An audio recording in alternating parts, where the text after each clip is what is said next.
Shalom sahabat-sahabat Alkitab 1 menit. Hai, senang sekali Ya, ya hari ini shalom. kita bisa ketemu dalam sebuah percakapan yang menurut saya sangat spesial. Hari ini juga hadir bersama kita membawa hangatnya dan semangatnya dari Faith Motion, ya sebuah ruang yang mendorong percakapan yang jujur, reflektif dan penuh rasa hormat. Karena kami percaya setiap perjalanan hidup memiliki cerita yang layak didengar. Saya rasa banyak dari kita tuh yang mungkin pernah mendengar tentang ateisme, iman, atau berbagai pandangan yang berbeda. Namun seringkali tuh kita mengenal sebuah posisi itu tanpa benar-benar mendengar tuh dari cerita orang yang ada di baliknya. Karena itu hari ini saya berharap kita bisa menikmati sebuah percakapan yang hangat, jujur, dan penuh dengan rasa hormat. Dan saya senang sekali bisa menyambut Kang Apriyadi dari God and Beyond. Silahkan ekspresi dan aplausnya teman-teman. Ya, Mantap. terima kasih banyak ya Kang sudah bersedia hadir siang hari ini di tengah kesibukan Kang Yadi. Sebelum kita mendengar langsung cerita dan perspektif dari Kang Yadi, mari kita bersatu dalam doa. Bapak yang baik, terima kasih untuk hari ini. Terima kasih karena Kau telah mempertemukan kami semua dalam diskusi siang hari ini. Kami menyerahkan waktu yang sederhana ini ke dalam tangan-Mu ya Bapak. Kiranya kami dapat saling mendengar dengan hati yang terbuka, saling menghormati dan belajar melihat sesama dengan lebih baik. Biarlah percakapan hari ini menjadi berkat, membawa kebaikan dan menjadi jembatan persahabatan. Pimpin kami ya Bapa, di dalam nama Tuhan Yesus Kristus kami berdoa. Amin. Amin. Dan tentunya saya nggak sendirian ya hari ini ya teman-teman ya. Saya ditemani oleh Coach Alkitab 1 Menit yang nanti Iya, juga akan ikut mengajukan atau ikutan nimbrung ya Coach beberapa pertanyaan yang selama percakapan ini akan berlangsung gitu. Jadi nanti asik. Kang Yadi kalau ada pertanyaan yang agak berat atau membuat kita mengerit gitu ya. Jadi kemungkinan besar tuh dari beliau ya. Waktu dan Enggak, tempat hati-hati dipersilahkan hoax. Coach. Hati-hati hoax Kang Yadi ya. Waktu dan Pertanyaan saya tempat biasanya itu dipersilahkan. lebih praktis. Iya. Silakan waktu dan tempat dipersilahkan Coach. Oke, sudah kedengeran ya? Siap, mantap. Iya. Jadi coach itu panggilan bagi saya ya di Alkitab 1 Menit biasanya kan ada kelas training, ada pengajaran-pengajaran mulai dari misalnya baca Alkitab tiap hari kita baca dari Kejadian sampai Wahyu terus selesai sampai setahun sekali. Kita ajarin juga bahasa Yunani, Ibrani supaya bisa baca Alkitab dari bahasa aslinya. Terus kita ajarin juga sejarah gereja, doktrin Kristen dan lain-lain. Dan kabar baiknya itu semua terbuka buat umum ya. Alkitab 1 Menit itu adalah sahabat membaca dan mempelajari Alkitab. Alkitab 1 Menit juga berfokus pada Yesus Kristus, iman Kristen, dan Alkitab. Dan kami percaya bahwa semua orang itu boleh membaca Alkitab serta memperoleh pesan Allah di dalamnya. Jadi nggak peduli latar belakangnya apa, agama apapun, kelas sosialnya seperti gimana, laki perempuan, usianya masih kecil atau sudah senior, nggak masalah. Karena apa? Yesus Kristus itu datang untuk membawa keselamatan, bukan membawa agama. Itu yang kami percaya. Dan Yesus Kristus sering disebut sahabat pendosa dan orang-orang yang ditolak oleh masyarakat.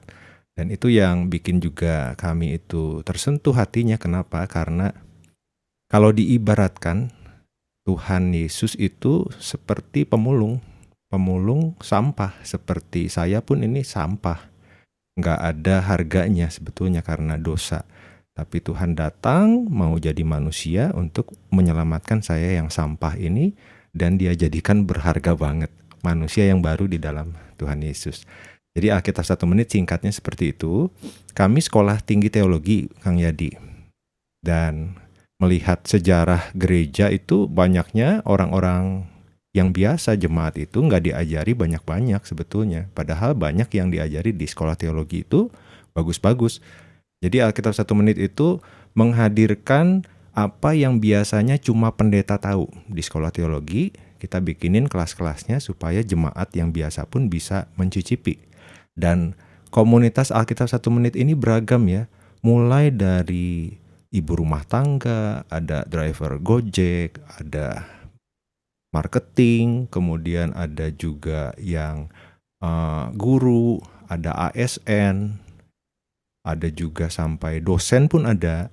Bukan cuma dari Kristen, tapi Katolik, ada Baptis, ada Ortodoks, lalu ada juga dari kepercayaan lain, ada dari Hindu, ada dari Buddha, ada dari Islam pun ada yang ikut ke kelas-kelas kami, dan kami sama sekali tidak pernah menolak, bahkan senang karena konsepnya adalah sahabat. Sahabat itu saling berbagi, sahabat menginginkan yang terbaik untuk sahabatnya, seperti yang Yesus bilang, kamu adalah sahabat-sahabatku. Dan sahabat itu ditunjukkan oleh Yesus, betul-betul dia memberikan nyawanya untuk sahabat-sahabatnya. Oke, itu aja perkenalannya Kang Yadi ya. Semoga jadi makin kenal. Lama-lama kita bisa tambah kenal seiring kita ketemu lagi atau ngopi-ngopi bareng. Oke, Tuhan berkati kita semua ya. Amin. Amin. Senang ya bisa melayani dan belajar bersama hari ini ya, Coach. Amin. Kita ngobrol santai ya, Kang, mengenai ateisme, dan walaupun kita ada batasan waktu gitu ya, Kang Yadi boleh skip loh kalau misalnya ada pertanyaan kami yang kurang nyaman gitu ya, Kang ya. Dan bila Boleh. waktu memungkinkan, akan ada pertanyaan langsung juga dari peserta di Zoom. Oke, kita mulai dari yang pertama ya, Kang ya. Gitu. Jadi saya percaya sebuah pemikiran tuh nggak muncul begitu aja. Selalu ada perjalanan, pengalaman, dan pertanyaan-pertanyaan yang menyertainya.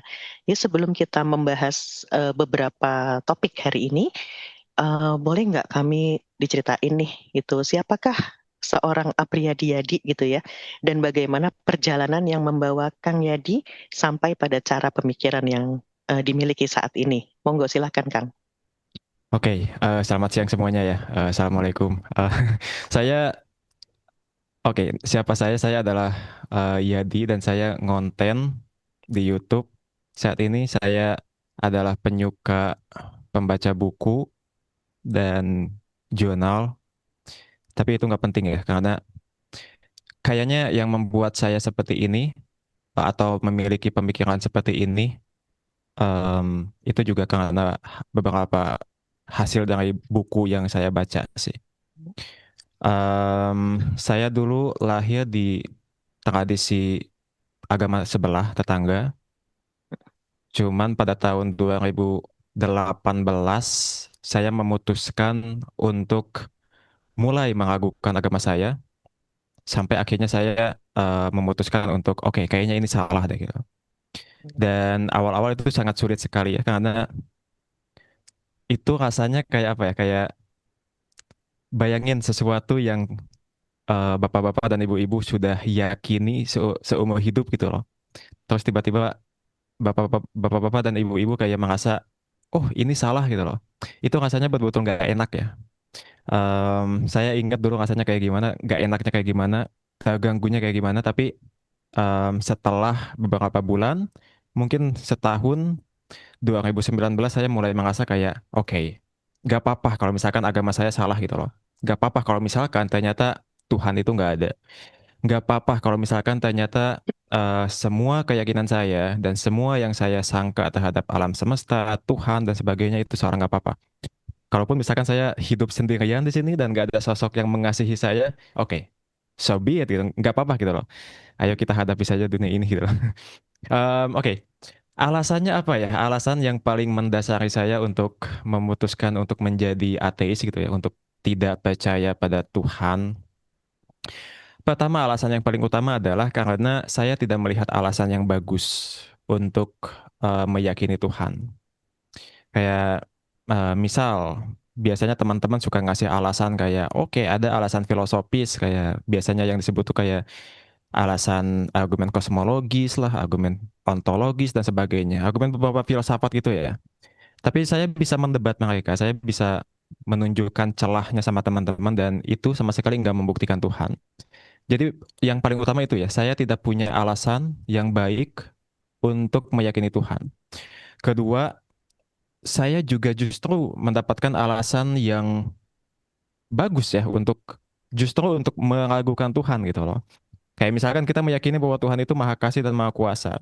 Tapi saya bisa menunjukkan kepada teman-teman bahwa dunia kita hidup saat ini, dunia yang kita tinggal di saat ini, itu kelihatannya itu bukan dunia yang dihasilkan, bukan dunia yang diciptakan oleh Tuhan yang Maha Kasih dan Maha Kuasa. Kenapa? Karena saya bisa menunjukkan bahwa dunia ini penuh akan penderitaan yang tidak bermakna gitu loh. Saya nggak ngomongin penderitaan doang loh. Saya ngomongin penderitaan yang tidak ada maknanya ya. Saya merasa bahwa Tuhan itu, jika Tuhan itu ada dan jika Tuhan itu Maha Kasih, maka dunia semestinya nggak seperti ini gitu loh. Jadi itu ya dua alasan utama saya. Tidak ada alasan yang baik untuk mendukungnya dan justru ada alasan yang baik untuk meragukannya gitu loh. Dan BTW saya maaf ya kalau misalkan saya agak cadel, kalau misalkan nggak terlalu jelas sama teman-teman, Mhm. Gak maafin apa-apa saya. It's Kang. okay, Jadi nggak inget apa-apa. istrinya Denny Sumargo pun kan Oh iya, jadi keren malah ya. Oh, itu lebih lucu lagi sih. iya. Oke. So mungkin segitu dulu ya, Hmm, Emma ya. oke. Heeh, oke. Dan kalau Kang Yadi harus menjelaskan kepada seseorang yang sama sekali belum mengenal ateisme ya, ini kita mulai masuk ke pemahaman ateisme dari sang sumber gitu ya. Apa kesalahpahaman yang paling umum sering dimiliki orang tentang ateisme dan sebaliknya juga apa kesalahpahaman yang Kang Yadi ketahui gitu ya yang sering dimiliki ateis terhadap orang percaya atau dalam hal ini mungkin lebih spesifik orang Kristen gitu ya. Oke, aku suka dengan pertanyaannya ya. Pertama, kesalahan umum atau miskonsepsi yang sering banget saya dapetin mengenai ateis adalah, pertama, yang paling sering saya dapat, ateis itu tidak punya moralitas. Entah maksudnya adalah ateis itu tidak mampu untuk berbuat baik, atau ateis itu tidak punya landasan moral gitu loh, untuk mengatakan bahwa sesuatu itu baik atau jahat. Keduanya salah ya, karena Hmm, faktanya memang eh, teman-teman ateis yang ada di Indo atau yang ada di luar negeri itu sama seperti teman-teman ya. Adalah manusia-manusia yang baik hatinya dan tulus. Jadi ateis pun mampu untuk melakukan kebaikan gitu loh. Tapi kalau misalkan kedua bahwa ateisme itu tidak punya landasan moral, tidak punya standar ya untuk mengatakan bahwa sesuatu itu baik, itu juga salah ya. Karena kami punya kok landasan moral untuk melakukan kebaikan dan ya kita punya eh framework, maksudnya punya pandangan moral yang berbeda-beda. Kayak misalkan kenapa kita melakukan sesuatu. Kayak misalkan mungkin ada alasan utilitarian ya. BTW itu ada hmm, alasan kayak, oke, kita memaksimalkan kesejahteraan orang lain. Kayak misalkan kenapa sih kita nggak melakukan kejahatan pada orang lain? Well, karena kita tahu bahwa itu akan menyakiti mereka gitu loh.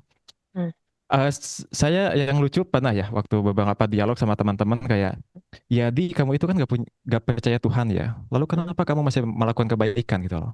hmm, Dan aku kayak bilang, saya cuman merasa nyaman saja untuk menolong orang lain kan. Saya merasa nyaman kalau misalkan saya tidak melakukan kejahatan sama orang lain. Mungkin itu ada alasan yang cukup buat saya untuk mengapa saya tidak melakukan kejahatan dan mengapa saya menolong orang lain. Justru saya balik tanya ya sama teman-teman saya yang lain kayak yang beragama gitu loh. Kayak misalkan kalau misalkan Tuhan itu nggak ada, oke anggap bahwa Tuhan itu nggak ada. Anggap teman-teman semua yang ada di sini jadi ateis. Apakah kalian bakal pergi keluar rumah lalu tiba-tiba maaf banget membunuh, tiba-tiba bakal maling? Enggak loh. Saya hmm, yakin banget kalau teman-teman jadi ateis pun teman-teman nggak bakal ngelakuin itu. Teman-teman bakal hidup sebagai manusia seperti adanya gitu, sebagaimana adanya gitu. Jadi saya merasa bahwa moralitas itu nggak ada hubungannya justru dengan agama ya. Pertama itu, kedua bahwa katanya ateisme itu menyembah setan ya. Aku nggak tahu ya. No, kami hmm, nggak menyembah setan ya. Bahkan kami tidak percaya kalau setan itu ada gitu loh. Asik. Terus yang lebih filosofis biasanya ateisme dianggap bahwa alam semesta menyebabkan dirinya sendiri atau alam semesta mengadakan dirinya sendiri. Which yang mana itu salah ya, karena kami nggak meyakini itu. Aku pribadi khususnya, aku nggak meyakini itu. Aku nggak meyakini kalau semesta disebabkan oleh dirinya sendiri. jawaban singkatnya adalah semesta tidak disebabkan. Karena di alam semesta ini, di dunia ini, itu tuh ada beberapa hal yang diciptakan, ada yang tidak diciptakan. Tapi kalau misalkan mau ngomongin itu, kita bisa lanjut nanti ya. Oke, kita masuk ke miskonsepsi Mm-mm. orang ateis terhadap agama, Mm-mm. utamanya Kristen. Dan Mm-mm. saya juga kesel ya sama teman-teman ateis saya yang salah paham sama teman-teman beragama, utamanya Kristen gitu loh.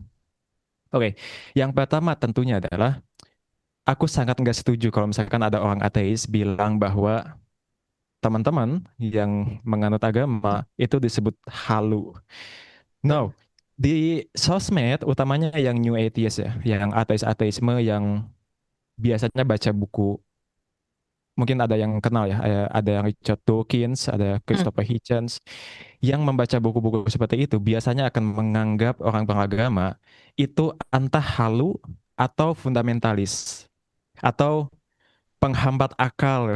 Maksudnya kayak itu penghinaan banget. Maksudnya Mm. seolah-olah kalau orang beragama itu tuh nggak bisa pakai akalnya. Mm. Seolah-olah orang beragama itu hanya pakai keyakinan doang. Padahal enggak. Padahal orang beragama itu juga tentu masih pakai akalnya. Bahkan beberapa teman agama yang aku kenal itu eh, justru adalah orang yang cerdas ya. Dan banyak juga filsuf dan ilmuwan yang masih beragama sebetulnya. Jadi agama sebetulnya bukan penghambat akal. Agama bukan orang yang halu gitu loh. Terus ini kedua ya, Mm. yang menjadi miskonsepsi adalah biasanya orang beragama tuh dianggap sebagai fundamentalis aja. Jadi kalau Mm. misalkan kamu beragama, maka maka kamu pasti adalah fundamentalis. Padahal enggak semua penganut agama itu adalah fundamentalis. Yang aku Mhm. maksud sebagai fundamentalis itu adalah ini ya. Fundamentalis itu adalah orang beragama yang membaca kitab suci hanya dari pembacaan yang literal atau hanya dari Mm. pembacaan satu penafsiran saja. Padahal enggak, padahal orang beragama itu kaya. Dalam Islam tuh ada penafsiran yang lain-lain. Dalam Kristen mungkin sependek pemahaman saya ada sesuatu yang disebut sebagai eksegesis gitu loh. Iya. Yep. Mm. Mereka tuh melakukan penafsiran kitab juga. Enggak semua penganut agama itu fundamentalis ya. Dan atau ini yang paling ini ya, penganut agama itu anti science. No, itu juga sangat ngaco ya. Mm. Enggak semua, mungkin ada beberapa penganut agama yang anti sains, tapi enggak semua. Bahkan banyak juga ya orang beragama yang menjadi saintis. So mungkin itu dua dua miskonsepsi terhadap Mm. agama dan terhadap ateisme yang saya sering lihat sih. Menarik ya Kang ya, ternyata. Iya, ternyata itu ya poin-poin yang ya misconception yang tadi seperti yang Kang Yadi utarakan. Nah, tadi ada menyinggung tentang keberadaan Tuhan nih Kang. Em, saat ini kan Kang Yadi belum mempercayai bahwa Tuhan itu ada gitu. Jadi pertanyaan saya dibalik nih Kang. Bukti seperti apa yang kira-kira ya menurut Kang Yadi cukup kuat gitu sehingga seseorang tuh layak percaya bahwa Tuhan itu ada. Oh, em, saya pernah collab sama Gunggu Gembul. Teman-teman tahu ya Gunggu Gembul mungkin ada beberapa yang udah Iya. tahu. Dan dia pernah cerita sama saya kalau dia pernah merasa didatangi oleh Tuhan. Jadi dia lagi sholat dan dia merasa sedang dilihat oleh Tuhan. Saya juga bilang sama dia ya, Pak, saya adalah orang yang sangat ingin ketemu sama Tuhan gitu loh. Mm. Saya sering mendengar ini ya, cerita teman-teman atau testimoni teman-teman kayak bagaimana malam-malam mereka didatangi oleh Yesus gitu loh. Dan aku merasa kayak kalau misalkan itu kejadian sama aku, kayak gimana ya aku? Aku kayaknya bakal pasrah deh. Aku kayaknya bakal mencoba untuk menerima itu deh. Soalnya gini ya, saya sudah mempelajari beberapa argumen atau bukti-bukti yang biasanya disampaikan oleh filsuf atau teolog untuk membuktikan Tuhan ya. Kayak misalkan ya kita bisa berdebat soal argumen kosmologis, teleologis atau ontologis atau apapun ya.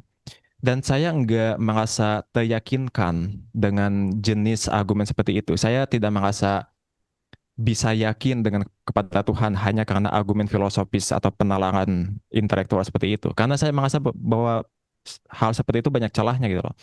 Nah, kalau misalkan ditanya apa yang bisa membuat saya bisa meyakini Tuhan, mungkin salah satunya itu ya. Salah satunya Mm. adalah saya didatangi oleh Yesus. Dan bukan cuman saya saja yang didatangi Yesus. Mungkin teman pacar saya pun bakal melihat itu, melihat Sip. Yesus juga. Amin. Teman-teman saya pun yang di kosan itu bakal melihat Yesus juga. Kenapa Iya. saya butuh seperti itu? Karena supaya saya yakin bahwa itu bukan halusinasi. Kayak bayangin zaman dulu. Zaman dulu itu Paulus, like ketika Yesus disalib, lalu 3 hari kemudian dia bangkit lagi. Paulus itu dia bukan Kristen loh. Paulus itu dia adalah penyiksa Kristen pada saat itu ya. Iya. Dan di perjalanannya ke Damaskus, dia melihat Yesus. James, adiknya, James itu skeptis loh awalnya. Dia nggak percaya sama Yesus. Dia juga melihat Yesus. Iya. Bayangin ada Paulus yang bukan Kristen, ada James yang skeptis, dan mereka melihat Yesus gitu loh. Nah, saya juga pengen dikasih pengalaman seperti itu. Jadi mungkin itu yang bakal mungkin akan mengubah saya untuk menjadi orang beragama. Wah, menarik. Oke. Kayaknya ini ya, mesti baca. Jadi ini ya, jadi dagang nih saya. Iya, menarik loh. Kita Menarik diajarin loh. sama teman kita yang ateis. Betul ya? Heeh, Tentang bener, tadi bukti bener. kebangkitan Yesus, Heeh. perubahan hidup murid-muridnya, dan lain-lain ya. Makasih, Kang. Lanjut. Makasih loh Kang, ya ampun. Ya. Oke, sekarang kita mau tanya sedikit nih, ya beberapa poin lah. Honest review on Christianity. Gimana nih pandangan Kang Yadi terhadap Alkitab gitu ya? Kenapa Alkitab itu layak dipercaya atau nggak layak dipercaya? Karena saya yakin Kang Yadi pasti ada sudah kupas-kupas Alkitab. Monggo silakan. Oke, honest review ya. Heeh. Tapi mengenai Alkitab bukan penganutnya. Tapi Mm, sama penganutnya aku juga punya pengalaman yang menyenangkan ya, mm, ketimbang sama agama lain gitu loh. mm, Kalau sama Alkitabnya, aku aku mengikuti ini ya. Aku mengikuti para ahli. BTW aku juga pernah collab sama New Testament Scholar Michael mm, Licona, mm, dan aku Mantap. mengikuti dia gitu loh. Bahwa oke, mungkin aku akan bertentangan dengan beberapa teman-teman di sini yang menganggap bahwa Alkitab itu ditulis oleh penulisnya, kayak misalkan Markus ditulis oleh Markus, Matius ditulis oleh mm, Matius dan sebagainya. mm, Aku merasa enggak ya, aku meragukan kalau misalkan John ditulis oleh John atau Luke ditulis oleh Luke ya. Dan kita nanti bisa, kalau misalkan kita mau ngomongin itu, kita bisa mendiskusikannya ya. yeah, of course. Tapi apakah itu adalah alasan yang baik untuk membuang semua isi Alkitab gitu loh? No.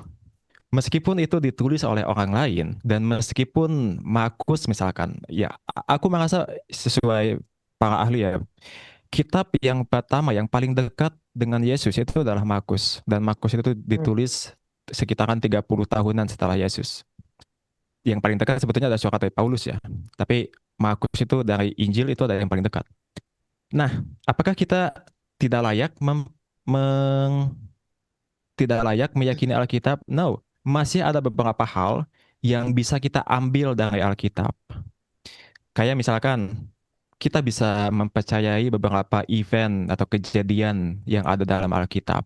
Kayak misalkan penyaliban Yesus. mhm, Kenapa kita bisa meyakini itu? Well, karena Alkitab keempat-empatnya, Injil ya bukan Alkitab, keempat-empatnya Injil dan di buku-buku lainnya, itu tuh juga menceritakan hal yang sama. Penyaliban Yesus, bahwa Yesus itu adalah seorang Yahudi, bahwa Yesus itu dia mati, dan aku nggak tahu ya, mungkin aku bisa percaya bahwa adanya empty tomb, makam yang kosong. Terus aku juga bisa percaya kalau orang saat itu tuh eh, melihat Yesus setelah kematiannya. Kita bisa mengambil event-event sejarah itu, salah satunya dari Bible, dari Alkitab dan Injil ya. Plus dari sumber lain kayak Josephus, Tacitus dan sebagainya gitu loh. mhm, mhm, Jadi ya Alkitab apakah 100% unreliable? Apakah 100% tidak layak dipercayai? No, ada beberapa hal yang masih bisa kita percayai. Apakah 100% reliable? Aku juga nggak meyakini itu ya. mhm, Jadi maksudnya ada spektrum. Jadi nggak layak 100% dipercayai, nggak layak 100% dibuang. No, ada beberapa hal yang mhm, aku juga nggak bisa yakini tentu saja ya. Kayak misalkan Em, Kayak misalkan ketika Yesus dibaptis oleh John sang pembaptis, lalu tiba-tiba ada suara, Mhm, inilah anak yang aku kasihi gitu loh. hmm, Dibaptisnya mungkin oke, mungkin itu betul-betul kejadian. Tapi ada suara yang muncul, inilah ya anak yang kukasihi, aku meragukan hal itu. Nah, mhm, Terus ya ada beberapa hal-hal yang biasanya lebih ke mukjizat, itu aku nggak bisa menerima ya. Tapi untuk beberapa hal seperti penyaliban, muridnya melihat dia, atau dia mungkin dilihat bangkit, itu mhm, aku bisa percaya. Tapi bukan artinya bangkit loh ya. Bisa saja ada mhm, hipotesis lain. Bisa saja hmm, itu adalah maybe itu adalah halusinasi, atau ya kita bisa ngomongin itu oh, nanti. nggak apa-apa, boleh. Mhm, So ya itu honest review aku mengenai Alkitab. oke. Tadi kan partially bisa dipercaya gitu ya, partially. Kalau Kang Yadi ada kesempatan nih time travel ke kira-kira berdasarkan kisah yang ada di Alkitab, kepengen ada di zaman mana dan pengen ketemu siapa, atau mungkin ada peristiwa yang paling ingin Kang Yadi saksikan secara langsung. Wah, tentu kalau misalkan ada time travel, aku pengen ketemu Yesusnya langsung lah. Pengen ketemu sih. Yesus ya, Tapi berarti di aku zaman kalau Yesus. Hmm. kalau aku ketemu Yesus, aku bakal disuruh apa ya? Aku bakal disuruh untuk menjadi, you know, Disciple? semacam sosialis mungkin kayak Oh, aku sus. dulu kan ada ini ya, ada orang yang dia mendatangi Aha, Yesus gitu. aha, Dan Yesus bilang, jual semua kepemilikan kamu hmm, dan bagikan itu pada orang miskin gitu loh.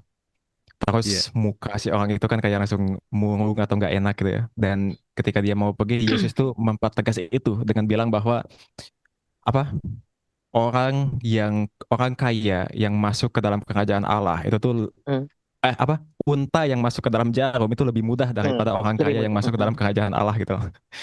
Aku sangat pengen ketemu Yesus. Utamanya aku pengen pengen diskusi ya, pengen ngobrol kayak Ah, puji Tuhan. kamu betul adalah Allah yang menjelma atau kamu adalah nabi atau kamu manusia biasa atau kamu adalah rabi Yahudi. Jadi Hmm. ya kayaknya akan sangat menarik ya kalau kalau kalau ketemu Yesus itu. Hmm, menarik banget ya. Aku juga kepengen ketemu Yesus loh.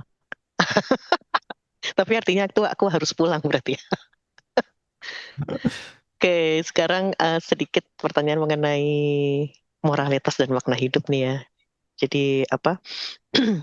Kalau memang seseorang saat ini belum percaya kepada Tuhan gitu ya, bagaimana seorang ateis gitu ya, atau secara spesifik mungkin seorang Kang Yadi gitu, dapat menentukan apa yang benar dan apa yang salah gitu. Karena tadi di awal kan ada sebut, emangnya pasti mau melakukan suatu kejahatan kan enggak gitu. Tapi kan mungkin ada rambu-rambu atau apa yang diyakini yang tadi Kang Yadi sebutkan sebagai framework gitu ya, gitu. Dan selanjutnya adalah ini mohon maaf, apakah ada di ateis itu ada doa juga yang dipanjatkan atau serupa seperti sesuatu yang diinginkan atau yang di apa ya, apa kalimat-kalimat afirmatif mungkin kali ya gitu, atau itu kepada siapa kalau memang iya, dan apakah ada juga konsep surga dan neraka? Ini pertanyaan borongan nih Kang. Monggo Oke, silahkan. oke. Mengenai moralitas itu ada beberapa caranya ya, dan para filsuf biasanya juga berbeda-beda. Pertama, teman-teman bisa pakai yang tadi utilitarianism. Jadi teman-teman tanya tuh, ketika teman-teman mau melakukan sesuatu, apakah dia akan memaksimalkan kesejahteraan orang lain? Kayak misalkan apakah ketika teman-teman melakukan sesuatu tuh itu bakal membuat hidup mereka enak gitu loh. Atau Hmm, apakah itu akan menyakiti mereka? Ya kalau misalkan itu menyakiti mereka, no, don't do it. Jangan lakukan itu. Tapi kalau misalkan itu membantu mereka atau itu menyejahterakan mereka, itu lakukan. Itu adalah alasan utilitarian biasanya. Teman-teman ada yang kayak gitu ya. Atau hmm, biasanya kita tuh sebetulnya tahu loh, eh cuman pakai intuisi aja atau mungkin nurani ya. Dan ini jarang, tapi aku biasanya condong ke jawaban ini ya, bahwa kita tuh sebetulnya udah bisa tahu loh. Kayak misalkan gini lah, sama Emma dan sama teman-teman yang lain, hmm, kayak, oke, aku mau kasih contoh yang mungkin maaf ya, ini mungkin agak ekstrim. Kayak misalkan hmm, contohnya adalah menyiksa anak kecil demi kesenangan. Oke, hmm, kita bayangin tindakan menyiksa anak kecil demi kesenangan. Lalu kita tanya, kenapa itu salah? Apa yang membuat itu salah gitu loh? Apakah Tuhan melarang itu makanya itu jadi salah? Atau pada hakikatnya itu sudah salah? Dari sananya itu udah salah gitu loh. Nah, aku pribadi, dan kita bisa memperdebatkan ini tentu aja kalau misalkan mau. Hmm. Aku pribadi akan menjawab bahwa pada hakikatnya itu sudah salah. Teman-teman, kalaupun Tuhan itu ada ya, dan Tuhan itu menjadi landasan, Tuhan kalau dia ada, dia akan merujuk pada fakta itu gitu loh, bahwa ini sudah salah pada hakikatnya. Kayak, oke, mungkin untuk menggampangkan apa yang pengen aku sampaikan ini ya, kayak, ini betul-betul simplified banget ya, ini betul-betul sangat oversimplifikasi banget. Jadi kalau misalkan salah, mohon dipahami kalau ini sangat-sangat menggampangkan. Ini cuma contoh doang. Teman-teman gak mesti baca Alkitab, teman-teman gak mesti baca kitab suci, teman-teman gak mesti meyakini Tuhan untuk mengetahui kalau tindakan tadi itu salah. Teman-teman hanya butuh, oke, intuisi saja. Hmm. So, itu jawaban kedua ya, intuisi gitu loh. Hmm. Dan aku merasa nggak ada, oke, cuman dua itu sih yang buat aku memuaskan ya. Terus lanjut ke pertanyaan selanjutnya tadi ngomongin Yang soal selanjutnya tadi, apakah di ateisme itu apakah ada kalimat afirmasi atau apapun yang kalau di kita tuh adalah di kami itu adalah doa gitu ya, kan? ya. Mm-mm. Di ateisme tentu saja nggak ada doa ya, soalnya Mm. kita nggak bisa meminta sesuatu pada Tuhan, soalnya Tuhannya juga nggak percaya kan, nggak diyakini kan. Mm. Mhm. Jadi yang kami punya adalah semacam harapan. Mm-mm. Kayak misalkan saya selalu berharap kalau MBG dihentikan gitu ya, Pak. Mm. Oke, maaf ya. Eh, Apa-apa. Iklan lewat. kalau kalau rupiah menguat gitu loh. Itu Menguat. adalah harapan saya gitu loh. Tapi itu Mm. bukan doa ya, tapi itu adalah harapan, itu adalah Mm. angan-angan gitu loh. Tapi kalau misalkan ada sih beberapa, tapi aku nggak lakuin ini ya. Jadi mereka nyebutnya kayak afirmatif sugesti. Jadi kayak misalkan Mm. aku bisa. Tapi ketika mereka bilang aku bisa, itu tuh bukan maksudnya berdoa pada Tuhan ya, tapi Mm. aku bisa itu buat meyakinkan diri sendiri kalau aku bisa gitu loh. Kayak misalkan kita Mm. lagi deg-degan, lalu kita lihat cermin di depan kita ada kita dan kita bilang bahwa aku bisa, I can do it. Jadi itu semacam sugesti positif ya sama diri kita. So ya, nggak ada Mm. doa. Tadi ada Enggak. Aha. pertanyaan Yang surga ketiga, neraka ya? betul. Apakah ada Ya. konsep surga neraka atau hidup setelah meninggal? Nggak ada. Jadi Mm. ini ini mesti dibedakan ya. Kalau Mm-mm. ateisme itu dia mesti komitmen untuk mengatakan kalau kehidupan ini adalah kehidupan satu-satunya yang teman dapatkan. Mm. Jadi Oke. setelah kehidupan ini nggak ada reinkarnasi, nggak ada Mhm. surga, nggak ada neraka. Kalau misalkan teman-teman pengen bilang aku nggak tahu, teman-teman itu bukan ateis ya. Mm. Teman-teman adalah agnostik. Kalau misalkan teman-teman bilang aku nggak tahu. Tapi ada satu hal yang pengen aku bahas di sini ya mengenai surga dan neraka. Dan aku Mm. sering menemukan ini dari teman-teman juga kayak misalkan oke, jadi kalau misalkan neraka itu nggak ada, atau misalkan surga itu nggak ada, maka Mm. kehidupan ini nggak adil dong. Kayak misalkan kita ada manusia-manusia jahat di dunia ini. Kita punya Adolf Mhm. Hitler yang maaf menggenosida 6 juta Yahudi gitu loh. Mm. Apakah dalam dunia ateistik, kalau misalkan neraka itu tidak ada, berarti Adolf Hitler itu lolos gitu aja dong. Dia nggak ada hukuman gitu loh. Atau manusia-manusia yang baik gitu ya, yang selama kehidupannya baik dan dia dizolimi misalkan. Apakah nggak ada kehidupan surga buatnya? Kalau nggak ada berarti nggak adil dong hidup ini. Jadi pengen nekenin bahwa surga dan neraka itu nggak ada, konsekuensinya adalah hidup ini nggak adil. Dan aku biasanya jawabannya adalah, yes, memang Mm. hidup ini nggak adil. So terima saja kalau hidup ini memang nggak Oke. adil. Jadi kayak kalian mesti Mhm. kuat ya. Aku paham mengapa agama tuh bisa bikin kita nyaman, agama tuh bisa bikin kita merasa mungkin lebih baik, lebih nyaman, karena kita punya harapan seenggaknya bahwa setelah kehidupan ini kita bakal menjalani kehidupan yang lebih baik, atau si penjahat-penjahat itu bakal dihukum. Tapi dalam ateisme, ya maaf saja, Mm. aku mesti bilang di sini ya, aku mesti akui di sini bahwa yes, dunia tuh nggak adil.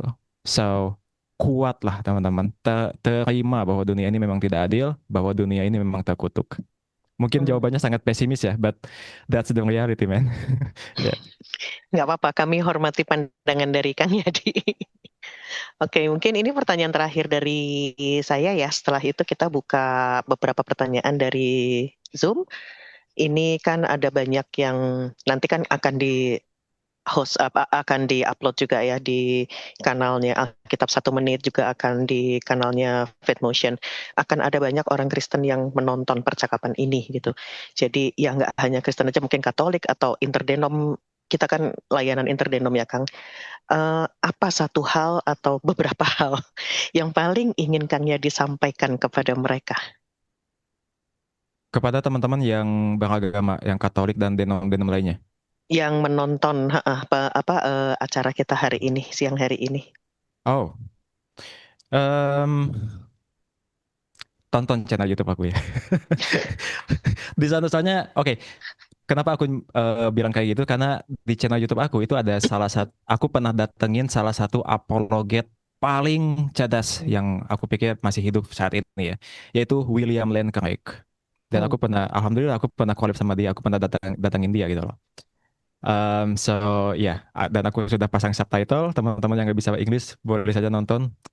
Pertama itu, kedua yang sangat aku harapkan adalah kalau misalkan teman-teman pengen memahami ateisme, jangan memahami ateisme itu dari ateis-ateis yang ada di online, yang ada di TikTok. Kalau misalkan teman-teman memahami ateisme hanya baca buku dari Dawkins, ketahuilah bahwa Dawkins itu bukan representasi ateis yang paling baik. So, saran saya untuk teman-teman adalah baca buku yang banyak. Saya sarankan jangan berhenti baca buku di The God Delusion Dawkins misalkan untuk memahami ateisme ya. Takutnya teman-teman kayak dapat kesimpulan kayak ateis ternyata kayak gini ya. No, aku takutnya kayak gitu ya. So baca buku, baca jurnal filsafat, dan ya mungkin itu aja yang aku ini. Banyak baca kuncinya ya Kang. Yes. Ini ada penasaran Jadi nih. I wonder nih Kang Yadi berapa tahun nih udah baca berapa ratus ribu buku? Dikit kok, aku cuman baca adalah beberapa. Kang, Nggak penasaran nyampe Kang. ratusan ribu. Iya, penasaran nih. Tadi kan baca buku-buku yang banyak. Itu di sekolah tinggi teologi pun seperti itu ya. Dosen itu bilang daripada baca buku satu judul 10 kali, lebih bagus baca 10 buku tentang topik yang sama dari penulis yang berbeda. Seperti itu ya. Jadi bagus. Dan penasaran tadi waktu Kang Yadi bilang baca banyak buku supaya punya pemahaman yang bagus tentang ateisme. Apakah mungkin nanti someday itu ateisme punya seperti tanda kutip kitab sucinya sendiri? No ya. Soalnya definisi kitab suci kan aku nggak tahu ya kalau Kristen kayak gimana, tapi dalam aku dulu tradisi Islam kami mendefinisikan kitab suci itu adalah sesuatu yang nggak boleh kita ragukan, sesuatu yang kebenarannya absolut. Sedangkan buku buku tuh kayak kayak misalkan teman-teman baca buku siapa gitu, teman-teman tuh mesti meragukan itu ya. Teman-teman mesti kayak ini betul nggak sih, kayak misalkan aku ketika baca buku filsafat untuk mendukung ateisme misalkan, baca Graham Oppy misalkan dan dia ateis, aku selalu kayak bilang kayak dia ngomong kayak gini betul nggak sih, bagaimana kalau dia salah. So kita mesti tetap skeptis ya.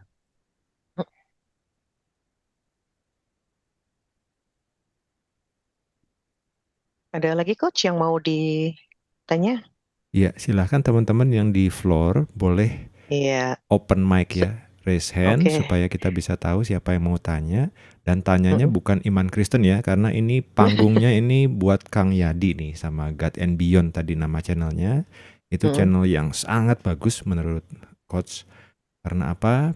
Karena pertama pribadinya dewasa, kritis, lalu juga ada seperti tadi disebut ya, tokoh-tokoh Kristen yang luar biasa itu dihadirkan sama God and Beyond. Jadi Alkitab 1 Menit ini ketinggalan nih. Baru mulai. Dan memang beliau itu sangat baik ya. Nalarnya baik, lalu jaga emosinya baik juga. Dan konten-kontennya itu bisa dibilang daging semua ya. Itu ada yang angkat tangan ya, sahabat Ya, Frida? silakan. Siapa? Oh, Kak Frida ya. Ya. Kak Frida, silakan. Waktu dan tempat.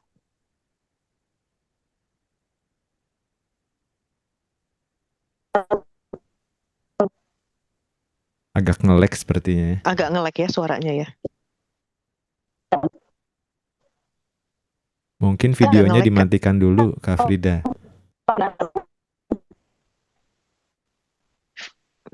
Mungkin off cam dulu, Kak. Suara apa ininya? Sinyalnya.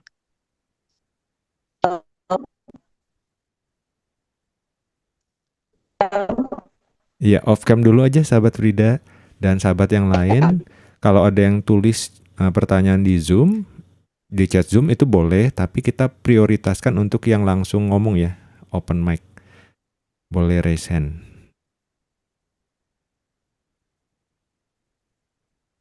Sepertinya Kak Frida masih Oke, gangguan. Pak Iya. Rahmat Taufik Sipahutar. Kemudian setelah itu ada Kak Siska. Pak Rahmat dulu mungkin? Silakan. Terima kasih, Bos. Kang Yadi, mohon izin teman-teman semuanya, saya mau bertanya begini. Yang pertama ingin saya sampaikan, saya penontonnya Kang Yadi ya di YouTube-nya. Tadi malam dia nge-live sama Prof. Bagus juga saya nonton.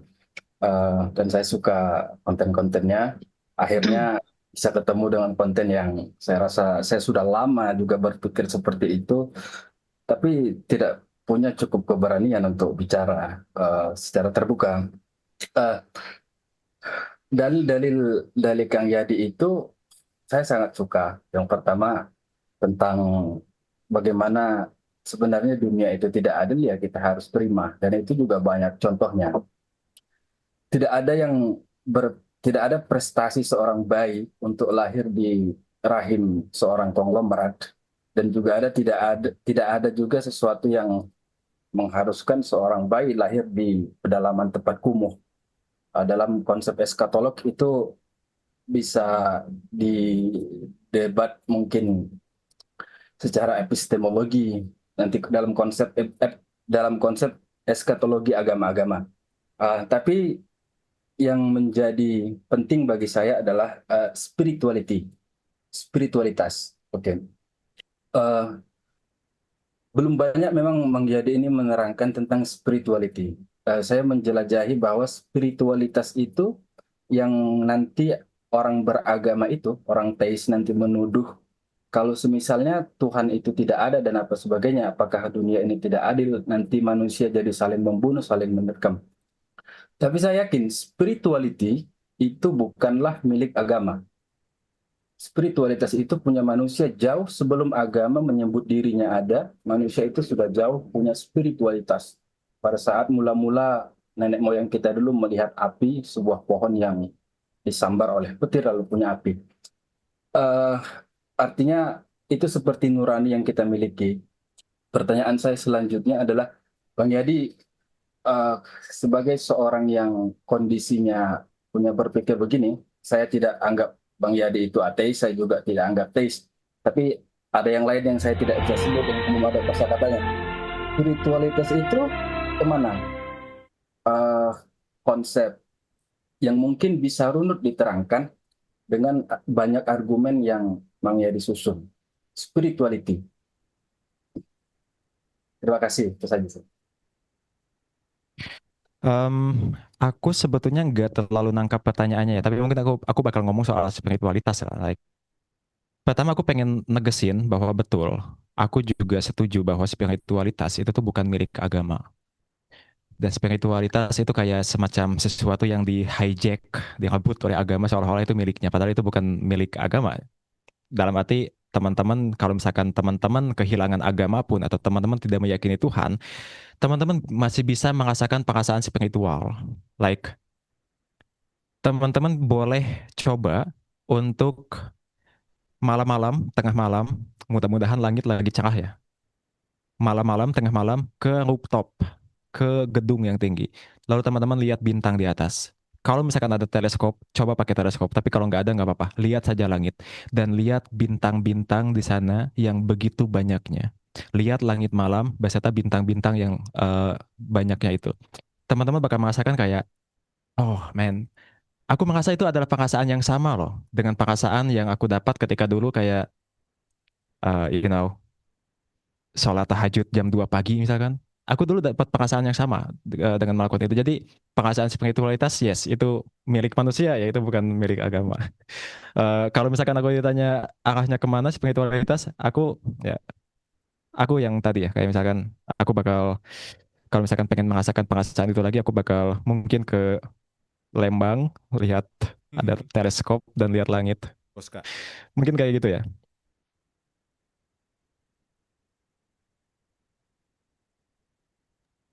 Gimana Pak Rahmat dengan jawaban Kang Yadi?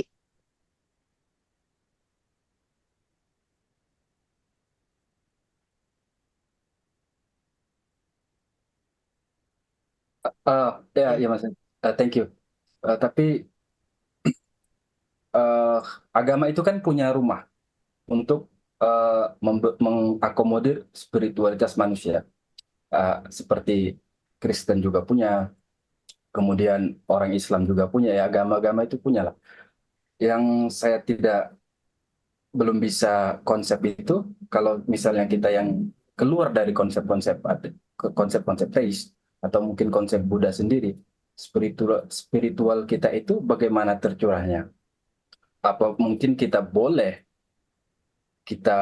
ikut sholat tahajud di sepertiga malam, atau mungkin kita pergi ke gereja hanya ingin merasakan eh, saluran spiritualitas itu saja tanpa menyembah apapun. Contohnya begini, saya membaca satu buku itu yang ditulis orang Pakistan itu, judulnya itu The Atheist Muslim, Sang Muslim Ateis gitu. Kenapa dulu kita bisa meninggalkan agama nenek moyang, ajaran nenek moyang? Contoh misalnya saya ini kan orang Batak. Orang Batak itu dulu punya kepercayaan sebelum Kristen datang. Setelah Kristen datang, kepercayaan itu ditinggalkan dan mereka menjadi Kristen. Kemudian yang dulu dipercaya yang sama benarnya, yang sama baiknya, berpindah kepada suatu kepercayaan yang lain, yang juga dinilai sekarang sama benarnya. Artinya kita meninggalkan Tuhan yang dulu, berpindah kepada Tuhan yang sekarang. Sementara Tuhan yang dulu juga kita percaya itu sama benarnya, sama dengan kita percaya benar Tuhan yang kita sembah seperti ini. Ya. Saya rasa si Ali Rizvi itu bilang, kenapa agama yang sekarang kita tidak tinggalkan saja? Kita ambil nilai-nilainya sebagai tatanan sosial yang baru, lalu konsep teologisnya kita buang. Seperti tidak kita dulu meninggalkan kesukuan. Agama sekarang ini juga bisa sebenarnya ditinggalkan, dan yakinlah bahwa dunia itu tidak runtuh. Kira-kira begitu. Spiritualitas tetap ada. Silakan. Tapi sekarang yang mohon maaf ya. Bagaimana kita bereaksi terhadap spiritualitas itu tanpa konsep dari agama-agama. Ya, saya cuma pengen menekankan yang tadi ya, bahwa kita boleh kok untuk tiba-tiba ikut sholat atau ke gereja. Bahkan percaya atau enggak, saya pun masih melakukan itu. Bahkan saya dibilang bahwa saya adalah cultural Muslim gitu loh. Jadi Muslim secara budaya. Faktanya adalah Idul Fitri terakhir saya juga ikut sholat. Dan saya karena suka musik, saya masih mendengarkan Johann Sebastian Bach ya. Yang mana dia adalah religious composer ya. Jadi enaknya jadi ateis itu Mas, nggak ada aturan untuk oke, aku cuman mau ngambil bagian ininya aja dan aku membuang keyakinan pada Tuhannya dan sebagainya. So yes, boleh aja ya. Oke, thank you Pak Rahmat. Nextnya ada Kak Sola, Ko Alvin, dan Kak Frida ya. Silakan Kak Sola. Iya, izin Kang Apriyadi. Silakan. Izin nanya. Oke, langsung to the point ya. Izin nggak open cam ya, Coach? It's okay Kak Sola. Oke. Tadi kan kata Kang Yadi bahwa dunia nggak adil nih ya. Nah, saya mau bertanya. Biasanya kan kalau kita ngalamin kondisi yang nggak adil, entah kita difitnah, atau ada orang yang udah ngelukain kita, ngejatuhkan kita, atau ngelakuin beragam cara lah.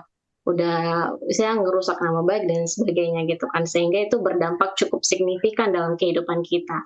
Nah, kita sebagai manusia ya, manusia kan mungkin sebagai orang Kristen, ketika rasanya ini mau ngeresponi dia ini, aku lakuinnya hal yang sama juga, atau aku balas dengan hal yang lebih lagi daripada itu.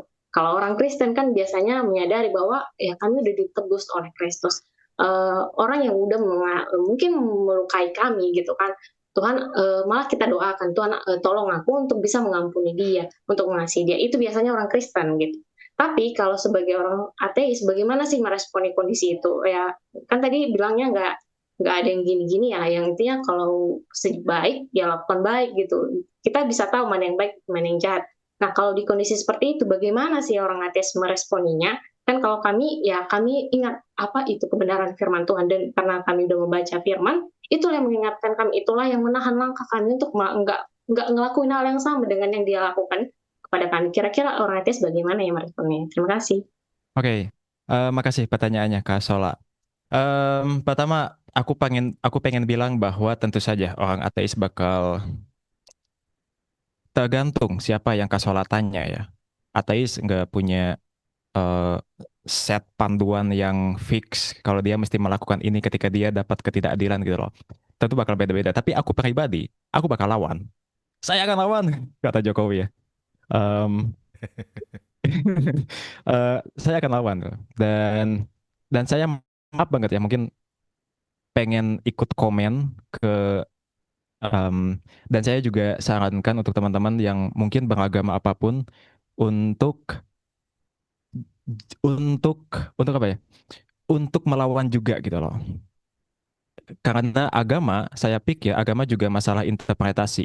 Ada agamawan yang dia bakal melawan, sama seperti saya. Ada beberapa agamawan yang dia bakal kayak, maaf banget ya, kayak, kemarin tuh ada yang lagi viral ya, ketika rupiah melemah, dan ulama-ulama muslim ini, oknum, dia tuh ngomong kayak, nggak apa-apa rupiah nyentuh 18.000, toh rezeki diatur oleh Tuhan gitu. Nggak apa-apa, kita nggak mesti ngelakuin apa-apa, kita nggak mesti melawan, nggak apa-apa kita dijolimi oleh pemerintah, toh mereka juga bakal dilawan dan saya nanti bakal dapat kehidupan yang lebih baik. Aku sangat menyarankan teman-teman untuk tidak mengambil sikap itu ya, karena itu adalah sikap yang buat aku tidak sehat. Em, untuk untuk untuk mereka ya, soalnya mereka bakal jadi lebih enak, lebih keenakan mereka melakukan sesuatu yang buruk pada kita gitu loh. Toh kitanya aja pasrah gitu kan. So ya, saya akan lawan. Tapi ya, Oke, thank you Kang Yadi. Selanjutnya Ko Alvin. Kita boleh padetin pertanyaannya 1 menit supaya ada waktu lebih untuk Kang Yadi menjelaskan. Kita agak ada time constraint. Silahkan Ko Alvin.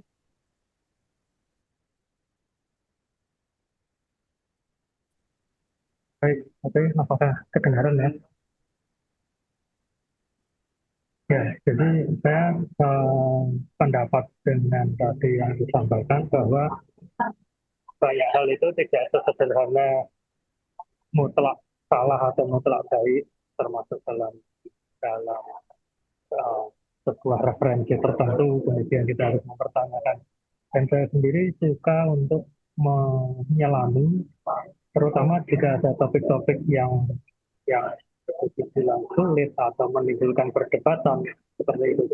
Dan saya mendapati bahwa kadang-kadang atau bahkan mungkin seringkali sumber perbedaan itu adalah pada kita tidak melihat dengan benar-benar itu sesuatu yang kompleks. Kita terlalu menyederhanakan, menganggap bahwa semua itu sebuah layer, padahal itu terdiri dari sangat banyak layer itu. Termasuk juga dalam bagian misalnya keadilan.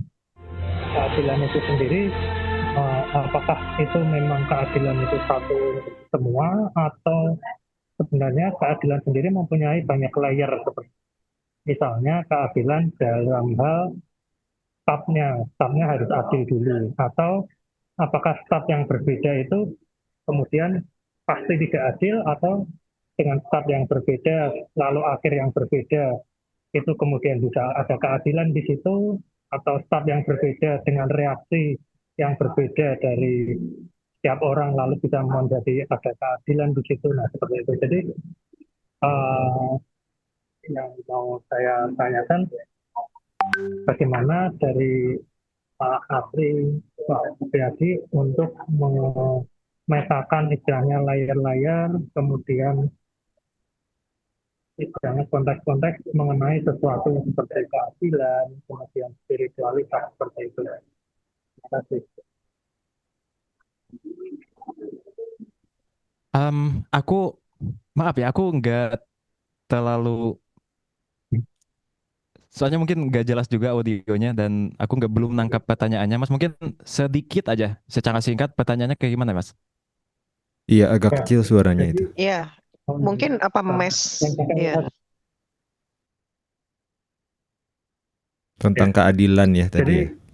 ya, jadi seperti dalam segala sesuatu itu kan ada beberapa layer seperti itu ya. Misalnya, apakah bagaimana memetakan sesuatu itu sehingga kita bisa menyimpulkan, oh itu tidak adil. Lalu apakah kesimpulan itu kita sebenarnya sedang jatuh pada generalisasi atau kita sudah memetakan, oh ini tidak adil karena ini hanya di bagian layernya, istilahnya tidak adil secara waktu, tidak adil secara distribusi, tidak adil secara startnya, atau memang tidak adil secara keseluruhan reward sistemnya yang tidak adil. Nah, seperti itu. Oke. Ini tentu bakal berbeda-beda jawabannya, dan saya juga memahami bahwa konsep atau definisi keadilan atau apa yang dirasa adil dengan apa yang dirasa tidak adil itu juga biasanya akan berbeda untuk setiap manusia ya. Aku pertama, kalau misalkan aku ngomongin keadilan, what do we mean by keadilan? Biasanya karena aku lahir dari tradisi Muslim ya, aku akan jawab bahwa keadilan itu adalah menempatkan sesuatu pada tempatnya. Like, kalau misalkan kita menempatkan sesuatu tidak pada tempatnya, maka aku bisa katakan bahwa itu tidak adil. Nah, mengenai layer-layernya, uh, aku belum nangkap atau aku mungkin belum tahu bagaimana cara menjawab itu karena aku nggak ngelihat ada layer di sana. But anyway, ya lanjut.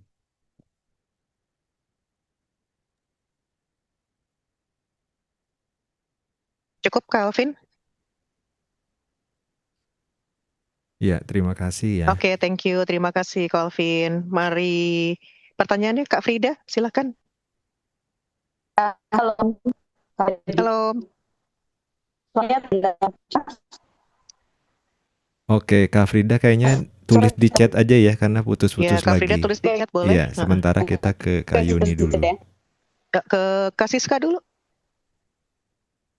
Silakan, Kak. Waktu dan tempat.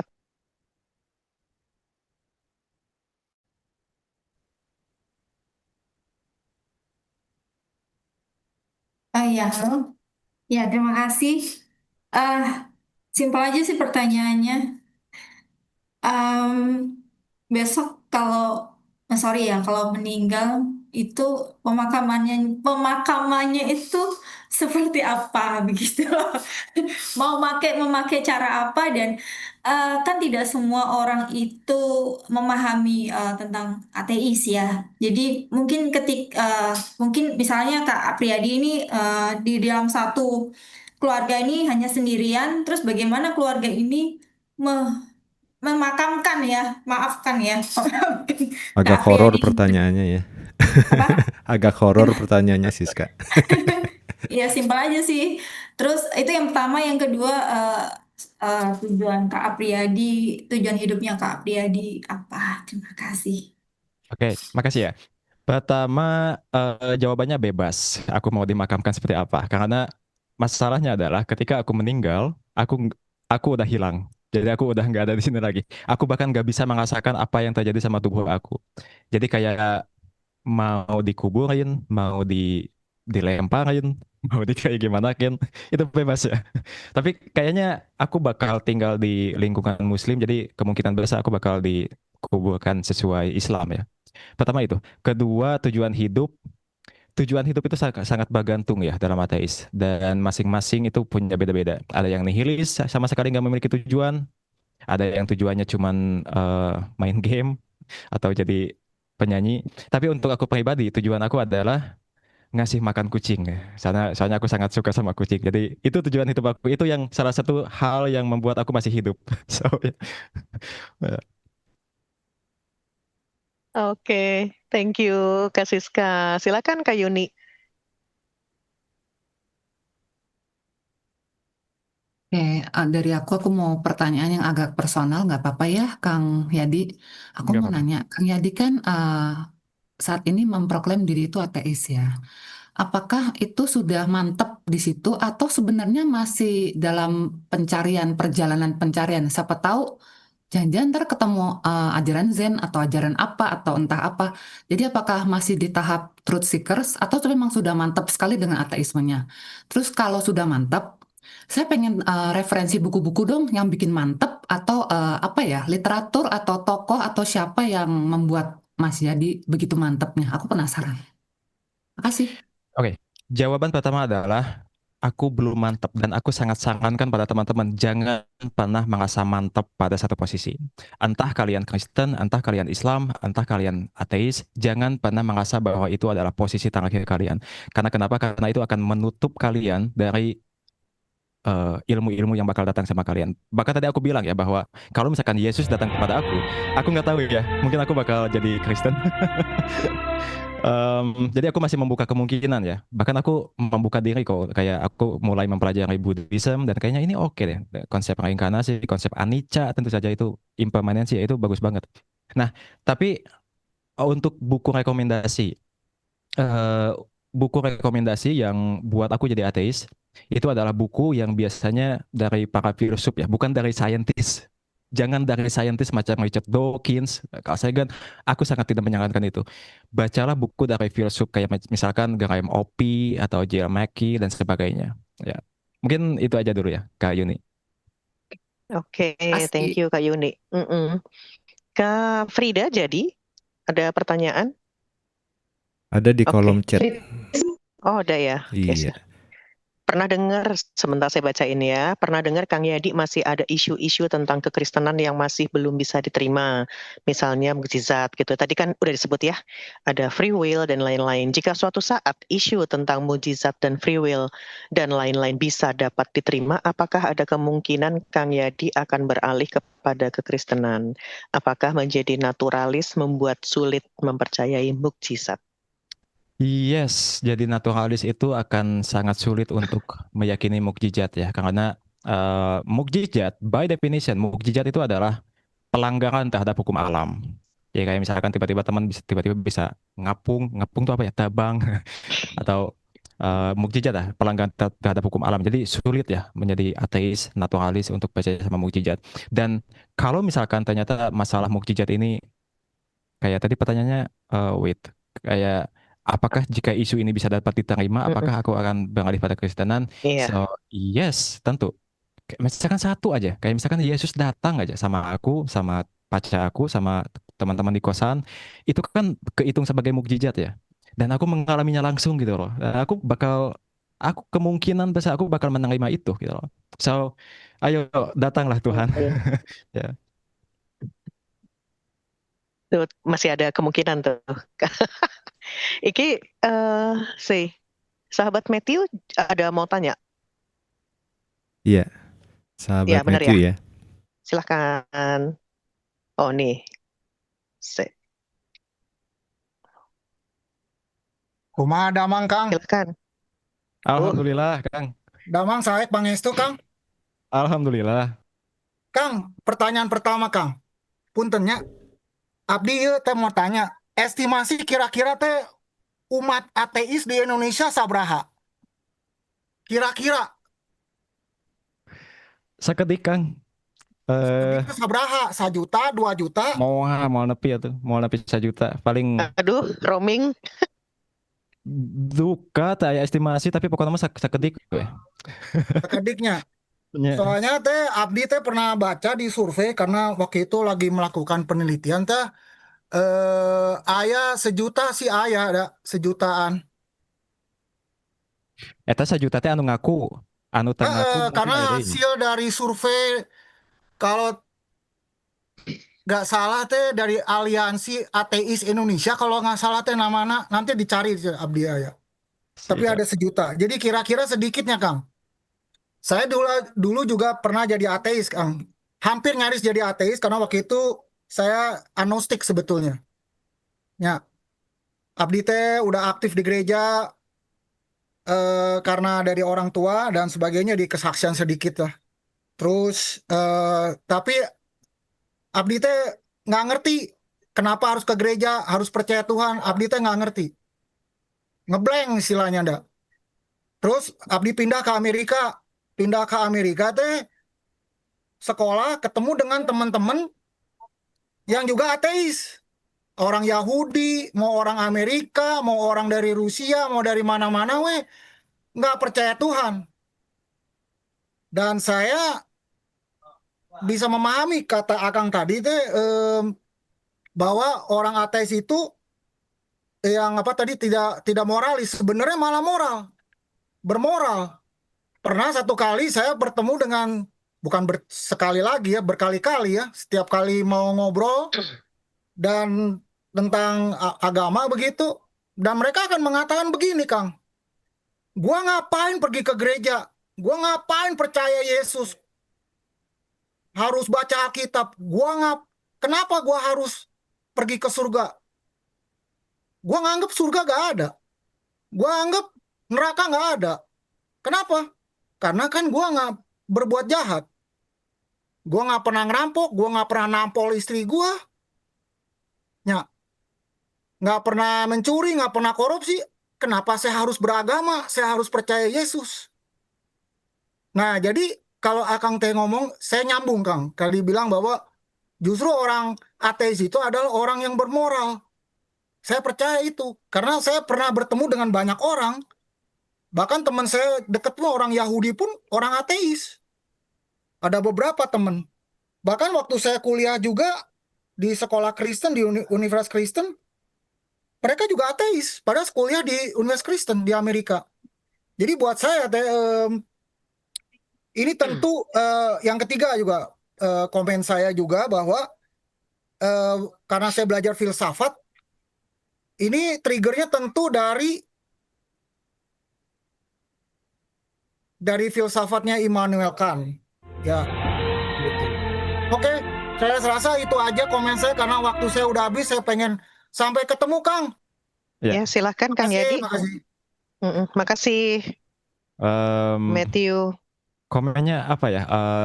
Iya, saya juga setuju bahwa ateis mungkin ada yang lebih bermoral dan ada agamawan yang mungkin less bermoral. Tapi jangan di ini ya. Maksudnya ada juga kok ateis yang jahat dan ada juga orang beragama yang jauh lebih baik.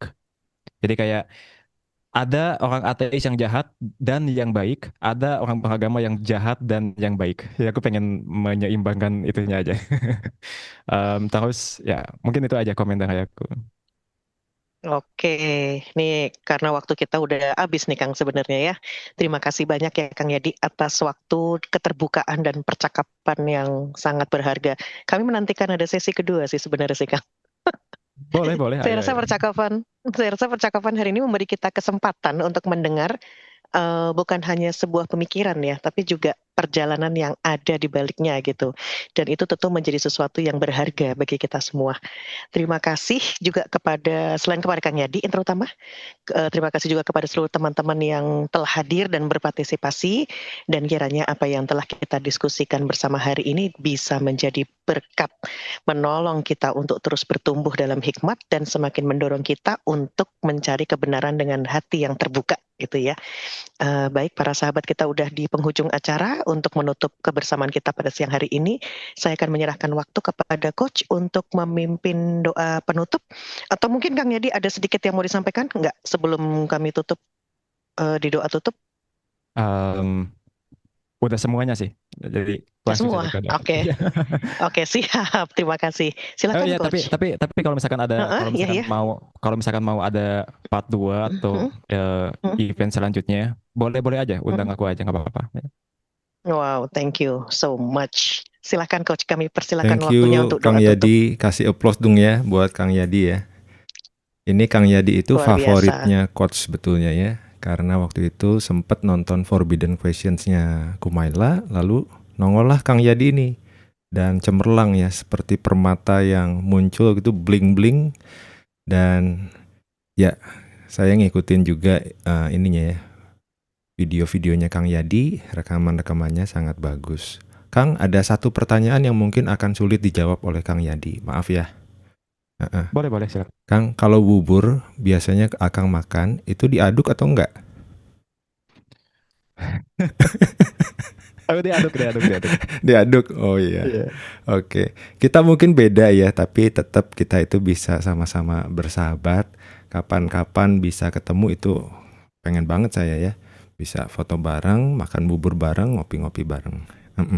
Dan kalau tadi dibilang bisa juga ada pertemuan yang kedua, itu bagus juga supaya kita bisa ngobrolnya benar. Kalau sekarang kan ini dari memang tentang ateisme ya.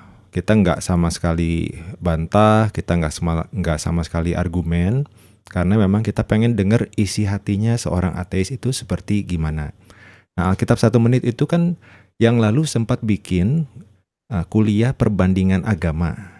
Nah, perbandingan agama mulai dari Islam, Katolik, Kristen, terus Buddha, Konghucu, Hindu. Dan untuk pertama kalinya kita itu buka dialog dengan ateis. Nah, nanti next, Kang Yadi juga tadi bilang kan mau mempelajari Buddhism. Kita juga sudah kontak ya dengan yang Buddhist Association, dan mereka sudah oke, tinggal tanggalnya nanti kita akan publish juga. Kita bisa dialog juga dengan yang Buddhis. Lalu iman ortodoks pun sudah, Kristen ortodoks kita sudah kontak dan beliau bersedia. Tinggal set waktunya. Kita doakan saja supaya semuanya jadi bagus ya. Kenapa Alkitab 1 menit itu membuka teman-teman Kristen dengan iman atau kepercayaan yang berbeda? Kenapa? Karena iman yang tidak diuji itu tidak layak dijalani sebetulnya. Itu yang paling penting ya. Coach juga punya pengalaman tentang skeptisisme atau ateisme, agnostik. Karena apa? Seperti yang sahabat Matthew bilang tadi ya, rata-rata orang Kristen itu lahir dari keluarga Kristen, yang Islam lahir dari keluarga Islam, dan yang seterusnya yang lain-lain juga. Itu perlu membuka diri supaya bisa melihat dunia itu luas, dan kalau benar-benar memilih satu agama atau kepercayaan atau jalan hidup seperti misalnya ateisme atau agnostik, itu jangan setengah-setengah, jangan sampai membeli kucing dalam karung, harus yakin 100%. Dan Alkitab 1 menit dalam hal ini itu firm sama iman Kristen karena ada alasan-alasan yang belum dijelaskan sekarang. Nanti next time ya, kita akan sama-sama bisa bagikan. Dan terima kasih ya. Boleh kita berdoa bersama ya, sesuai dengan agama dan kepercayaan masing-masing, tetapi kami jelas dalam iman Kristen ya. Sahabat semua, terima kasih. Tuhan Yesus, saat ini kami berdoa, kami percaya Engkau hadir, Engkau menyaksikan segala yang kami lakukan, yang kami bicarakan, bahkan Engkau mengetahui kedalaman hati kami, kebutuhan yang paling dalam dari hati kami, apalagi kebutuhan-kebutuhan ekonomi, kebutuhan jodoh, kebutuhan keluarga, kesehatan, dan dimanapun kami ada, Tuhan ada, Engkau menyertai, memberikan kekuatan untuk menghadapi segala cobaan, penderitaan dalam hidup ini, dan Tuhan yang akan memimpin. Kami serahkan masa depan kami ke dalam tangan Tuhan, karena apalah kami ini Tuhan Yesus, kami adalah manusia yang terbatas, seperti debu, tetapi Engkau memandang kami berharga, sehingga Engkau menemui kami setiap pagi. Tuhan akan memimpin kami peka akan kehadiran-Mu, dan Tuhan pimpin supaya kami semua dapat menjadi pribadi-pribadi yang menyenangkan hati Tuhan. Apapun agama kepercayaan kami percaya kami diciptakan oleh Tuhan yang sama, dan juga dikasihi, diberkati, dan disertai. Terima kasih Tuhan. Terima kasih untuk Kang Yadi, Tuhan akan memberkati dengan limpah. Kemurahan hatinya sudah berbagi tentang ateisme dengan kami, dan kami berdoa Tuhan Yesus, pertemuan yang akan datang akan lebih sukacita lagi karena kami adalah sahabat-sahabat. Terima kasih Bapak. Kami serahkan semuanya dalam tangan Tuhan dalam nama Tuhan Yesus kami berdoa dan mengucap syukur. Amin. Iya, senang ketemu dengan Kang Yadi dan teman-teman semua ya. Ya, silakan Terima Emma. kasih banyak. Terima kasih banyak Kang Yadi. Oke, kita berpisah siang hari ini untuk nanti bertemu kembali. Silahkan boleh ini ya. Terima kasih sahabat-sahabat semua. Iya, Kita ngobrol boleh lagi live. ya nanti ya. Iya, selamat aktivitas Kang Yadi. Iya, selamat melanjutkan aktivitas. Ya, aku izin live ya. Oke. Monggo. Makasih. Iya. You Makasih. guys, bye-bye. Kita save chatnya ya. Oke, Oke. tutup dulu ya.